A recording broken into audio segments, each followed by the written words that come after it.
Betty Eileen Pomeroy, born on June 9, 1950, to Bob and Bertha Pomeroy, is the eldest of three siblings, with two younger brothers, Ron and Richard. Raised in the quaint town of Harper, Kansas, Betty's father, Bob, worked as a traveling insurance salesman, while her mother, Bertha, was a dedicated homemaker. The family also operated a restaurant and a gas station. Described as a lively and ambitious individual, Betty harbored aspirations of leaving her small-town roots for the vibrant life of a big city. A diligent student, she aimed to become an elementary school teacher after completing her education. Following her high school graduation, she enrolled in college, majoring in elementary education. It was during this period that she encountered Alan Gore, an engaging graduate student who served as a teaching assistant in one of her courses. Their connection blossomed into a romantic relationship, culminating in marriage. Shortly after their wedding, Alan secured a position as a defense contractor at Rockwell International in Texas, prompting the couple to relocate to Dallas. Filled with excitement about their new life together in the city, Betty felt that her dreams were largely being realized, save for one minor detail. It was observed that Betty's personality began to shift somewhat following her marriage to Alan. Friends noted that she became increasingly dependent on him, both emotionally and financially. In 1975, Betty welcomed a lovely baby girl named Elisa. Recognizing their desire to grow their family, Betty and Alan opted to relocate to a larger home in Wiley, Texas. This small town, with a population of approximately 3,000, is situated just outside of Dallas and offered a tranquil environment that seemed ideal for establishing their roots. After the move, Betty secured a position as a fifth-grade teacher, and both she and Alan became well acquainted with their new community. They engaged actively with their local church and formed numerous friendships, one of which was with the Montgomery family, consisting of Andy and Pat and their two children, Jenny and Ian. Betty and Candy Montgomery quickly developed a close bond, especially since Candy's daughter, Jenny, was the same age as Elisa, making their connection even more fortuitous. Candy Montgomery was known for her vibrant personality and sociability. She participated in the church choir and took the initiative to organize various community activities. While she was a dedicated Methodist, she also exhibited a rebellious streak. Coming from a military family, Candy experienced a nomadic childhood, living in various cities. With her striking blonde hair, she was accustomed to being the center of attention and relished the admiration she received from men. Candy's primary aspiration was to marry a wealthy individual, desiring a life of comfort and luxury as a trophy wife. When she met Pat Montgomery, an electrical engineer at Texas Instruments, she recognized him as the partner she had long sought. They wed in the early 1970s. Although Candy had affection for Pat, she was candid about her motivations for marrying him, which were largely financial. Pat, not particularly handsome and characterized by his reserved and introverted nature, contrasted sharply with Candy's vibrant personality. Together, they had two lovely children, and while Candy enjoyed a seemingly fulfilling life, she found herself increasingly bored. With no need to work, her days revolved around household chores and childcare, which felt monotonous to her. Seeking excitement, she yearned for more stimulation in her life. In July 1979, the couple welcomed another daughter, whom they named Bethany. However, this period marked the beginning of significant struggles for Betty, who experienced severe postpartum depression and chronic pain. During this time, awareness of postpartum depression was limited, and medical professionals often prescribed Valium without providing adequate support. As a result, Betty became increasingly withdrawn, distancing herself from friends and her husband, and losing interest in her teaching career, leaving her feeling devoid of purpose. Alan and Betty faced considerable challenges in their relationship. The communication between Betty and Alan had significantly deteriorated, and their physical relationship was virtually absent. Betty harbored fears of abandonment, having grown accustomed to relying on Alan, which led her to constantly worry about the possibility of him leaving her. She was in a difficult emotional state, and their marriage was deteriorating. In an effort to address their issues, they decided to attend a marriage workshop retreat organized by their church, known as the Methodist Marriage Encounter. This retreat promised to rejuvenate their relationship by rekindling the romance. With the assistance of their friend Candy, who offered to care for their children, the couple embarked on the weekend retreat. The experience proved to be transformative. Alan and Betty grew closer and returned with a renewed love for one another. They resumed planning their future together, even organizing a European vacation for the summer. The Gore family seemed to be on the path to recovery, with their marriage restored and their happiness renewed.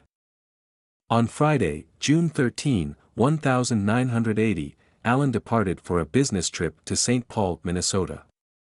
He packed his belongings and left home in the morning. Although their relationship had improved, Betty often felt anxious during his travels. To alleviate her concerns, Alan made it a priority to call her frequently. As was customary, he attempted to reach her upon arriving at the airport, but Betty did not answer. This was unusual, as she typically responded to his calls. Alan dismissed the situation, thinking she was likely preoccupied. He was preoccupied with the children as he boarded his flight, which lasted just over 2.5 hours. Upon arriving at his hotel, he attempted to contact Betty once more, but there was still no response. His concern grew, as this behavior was completely out of character for her. Feeling increasingly anxious, he reached out to his neighbor, Richard Parker, requesting that he check on Betty. Richard, accompanied by two other neighbors, Lester and Jerry, proceeded to the Gore residence. Upon arrival, they immediately observed that the house was shrouded in darkness, with no lights visible from the outside, leading them to believe that Betty and the children were not home. However, they could hear the cries of 11-month-old Bethany emanating from within. They hurried inside, following the sound of the distressed infant, and discovered Bethany in her crib, soaked from a diaper that had not been changed for hours. It appeared that she had been crying for some time and had not been fed, yet she did not seem to be physically harmed. Alarmed by the situation, they began to search the house and noticed what appeared to be blood droplets on several doorknobs. The only illumination in the home came from a dim light in the laundry room at the back. Lester Gaylor cautiously opened the door, revealing a horrifying scene that he later described as reminiscent of a horror film. Inside, the men found Betty Gore lying face up in a pool of blood that was approximately an inch deep. Richard Parker was convinced that she had inflicted the fatal wound upon herself, given the blood and the injuries sustained to her head. He promptly rushed to the telephone to contact the police. Just minutes after the authorities arrived at the Gore residence, a call from Alan came in, which was answered by a police officer. The officer informed Alan that his wife had been brutally murdered and requested an account of his whereabouts. Alan stated that he was in St. Paul, having departed that morning, and mentioned that he had been unable to reach her throughout the day, prompting him to ask his neighbors to check on her. Upon receiving this devastating news, Alan hurried to the airport in an attempt to secure a flight back to Dallas. Fortunately, he managed to return to the house that very night. Alan was utterly distraught, grappling with the loss of Betty and the well-being of his daughters, overwhelmed by a torrent of thoughts.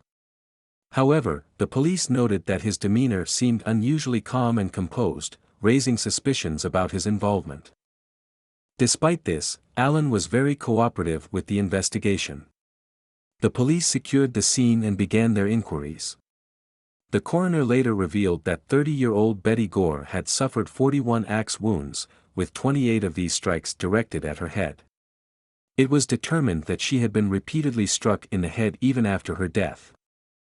Investigators discovered indentations on the floor where the axe had missed its target, as well as marks on the ceiling indicating that the axe had been swung multiple times. It is important to note that this incident occurred in the 1980s, a time when crime scene investigations were still evolving. The investigation has evolved significantly from its initial premise. Initially, law enforcement suspected that a random intruder had entered the residence and murdered Betty. However, this theory quickly shifted as the police recognized the extreme violence of the attack, suggesting a personal motive.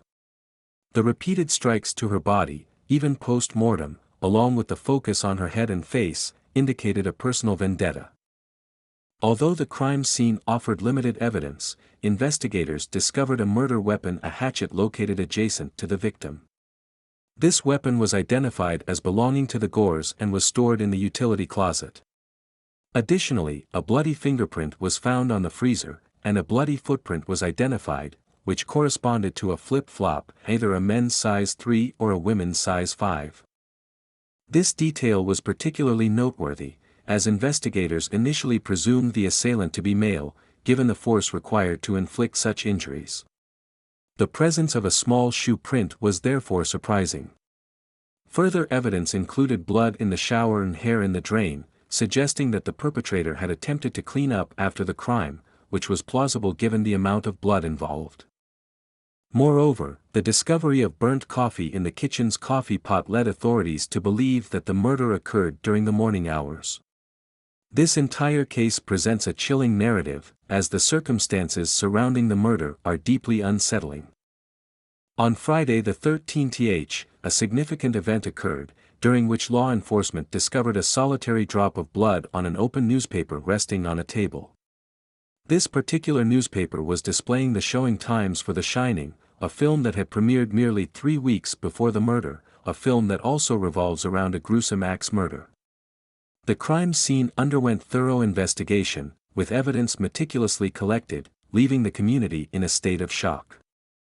Betty's brothers hurried to Wiley upon receiving the distressing news of their sister's demise, while rumors began to circulate. The police initiated inquiries, with their primary suspect being Alan Gore. Due to the presence of burnt coffee, they theorized that even if he had flown to St. Paul, he could still have committed the crime and departed afterward. His flight could potentially serve as an alibi, as he would have known that she would not be discovered until he had sent someone to check on her. During police questioning, Alan admitted to having an argument with Betty that morning before his departure and willingly took a polygraph test, which he passed. Subsequently, the police received a compelling lead from a 5-year-old girl that would significantly advance the investigation.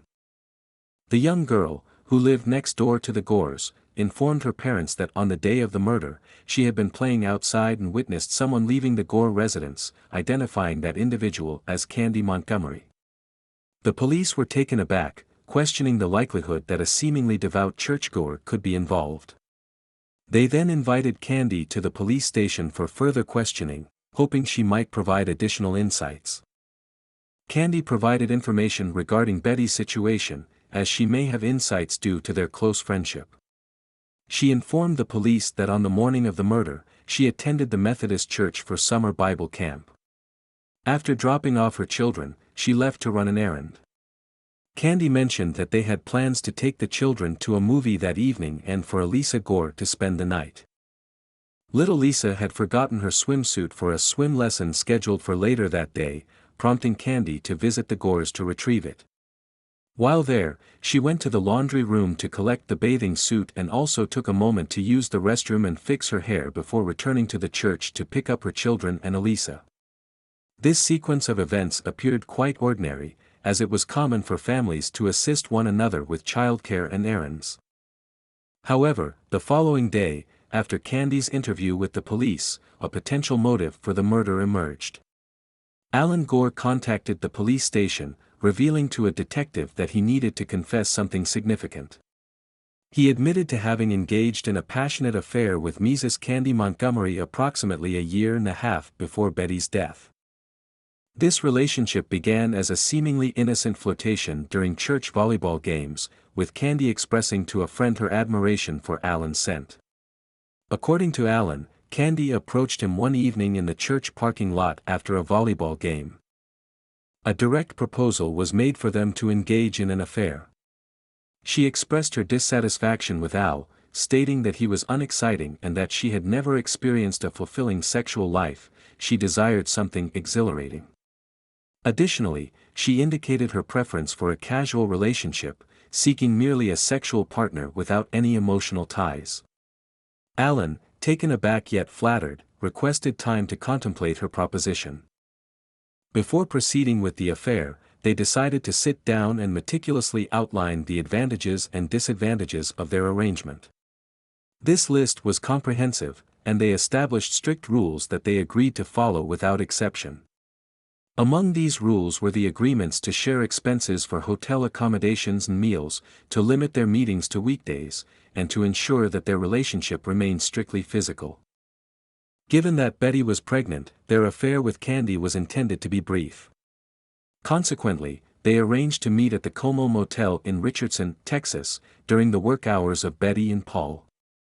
The affair progressed positively, with Candy appearing notably happier. She would prepare lunches to bring to their intimate encounters and even confided in a few friends about her affair, though she never disclosed Alan's identity. This arrangement continued for several months until Alan began to experience feelings of guilt as Betty approached her 7th month of pregnancy.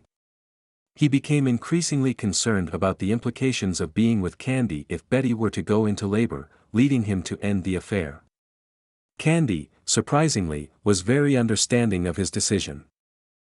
A few weeks after the Gores welcomed their second daughter, Bethany, Alan and Candy resumed their affair. Shortly thereafter, Alan noticed that Betty was struggling significantly. She was experiencing severe postpartum depression. Concerned, he approached Candy and insisted that their affair must end permanently. However, this time, Candy was less compliant. She expressed her feelings, stating that although she knew she should not develop emotions, she did not want to lose him. This revelation troubled Alan, as it contradicted their only rule against emotional attachment. Nevertheless, he ended the relationship on a rather unpleasant note. When Alan disclosed these details to the police, it caused a significant uproar within the previously quiet church community, which was soon rife with rumors and speculation regarding Candy and Alan's affair. Following Betty's tragic death, Candy had been present with the family, mourning alongside them and providing meals. The community was left in disbelief that she had been involved with her best friend's husband and was now a suspect in her murder. A woman named Nancy Crandall informed the police that she had seen Candy on the day of the murder.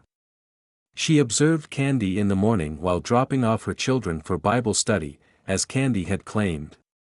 However, upon returning in the afternoon to pick up her children, Nancy noticed that Candy had changed her attire. This observation led the police to suspect that this seemingly innocent church lady was indeed involved in the crime. On June 17, Candy returned to the police station for further questioning, maintaining her original account of events. Prior to being fingerprinted, she had provided information, and during the questioning, her fingerprints were taken to compare with a bloody print found at the crime scene. The results confirmed a match.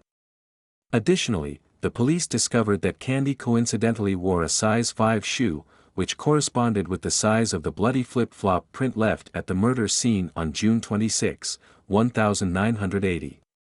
Following her arrest for murder, Candy underwent a strip search, and her body was photographed. Investigators noted several cuts and bruises, including a significant cut on her toe that required immediate medical attention. She was subsequently transported to the hospital for treatment. The severity of the injury raised questions about why she had not sought medical help earlier, leading the police to become increasingly suspicious. They were particularly focused on the fact that the killer had worn flip-flops and had missed their target multiple times, as evidenced by the indentations found at the crime scene. After her toe was treated, Candy returned to jail. The following day, she posted a $100,000 bond, and she and Pat engaged a skilled defense team, which included a church friend, Donald Crowder, and a reputable defense attorney, Robert Edison. The day after her release on bail, Candy and Pat attended church, where they received overwhelming support from the congregation, who found it hard to believe that she could have harmed her friend. Many members of the community expressed their disbelief to the media, emphasizing that murder was completely out of character for her. The attorneys representing her issued a statement asserting their belief that a man must have been responsible for the murder.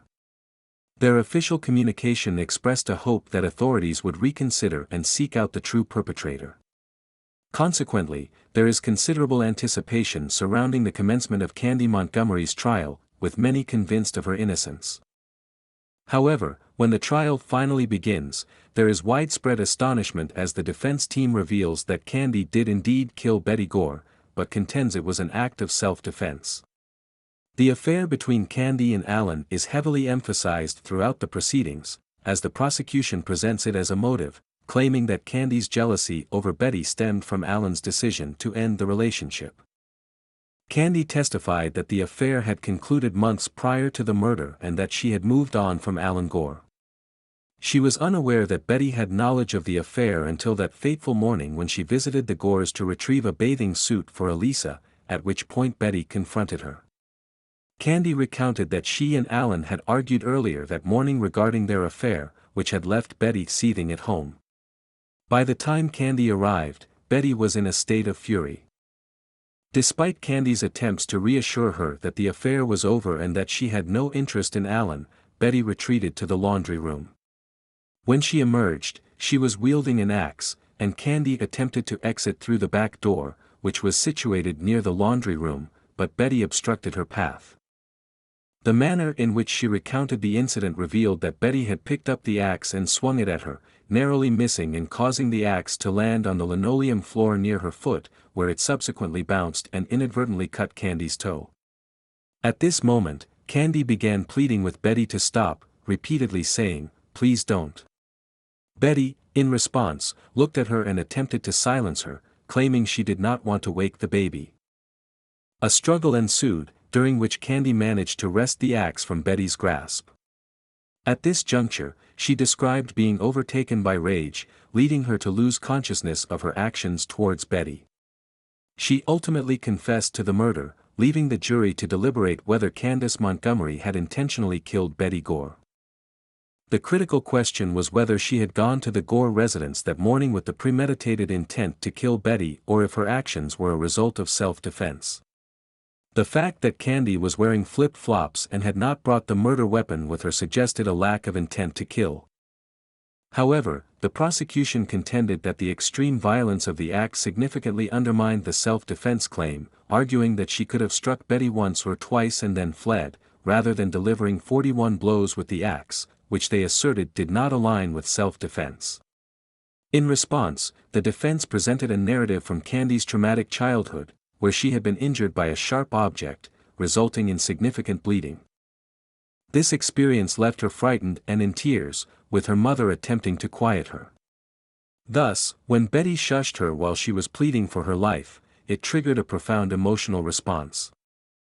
A dissociative episode transpired, resulting in her entering what was described as a puke state, during which she vehemently contested the actions of the police in this matter. The defense maintained that Candy's civil liberties were violated when she was denied bail, claiming that the strip search and the photographing of her were both unlawful and inappropriate. In turn, the prosecution sought to counter these claims by emphasizing that Betty exhibited no defensive wounds and appeared not to have resisted the assault. While Candy asserted that they struggled over the axe, Betty displayed no signs of bruising, indicating she was caught off guard and did not have the chance to defend herself. The prosecution argued that this incident was a crime of opportunity, instigated by one woman confronting the other about an affair. Allegedly, Candy followed Betty into the laundry room, took hold of the axe, and began to strike her. After merely 4 hours of deliberation, the jury delivered a not guilty verdict, resulting in an uproar within the courtroom. Friends and family of Betty were left in shock. Her brother Richard later conveyed that the brutality of his sister's murder was already challenging to endure, but the realization that it was perpetrated by someone she knew and trusted was intolerable. They felt that justice had not been achieved and believed Candy had killed her with premeditation. Following the trial, Ellen encountered a woman named Elaine, and they married just 3 months later, subsequently moving away. Wiley sought a new beginning, however, he did not take his children with him. Instead, he relinquished custody to Betty's parents, Brock and Brenda, effectively giving up his parental rights. The children were returned to Kansas, where they would be raised by the couple. Although they later moved away and subsequently divorced, Wiley remarried a woman named Lindy, and they remain together to this day. Meanwhile, Candy expressed to the media her desire to move forward and return to a normal life. The Montgomery family relocated from Texas to Atlanta, where Candy became a certified family counselor, enabling her to guide others in establishing healthy family dynamics. Pat and Candy eventually divorced, but she continues to work as a family therapist. The case of Betty Gore, marked by a shocking crime and a dramatic trial, has left a profound impact on many. Our thoughts are with those affected, and we hope they have found some degree of peace and closure. It is evident that Alan has certainly moved on. Thank you for listening.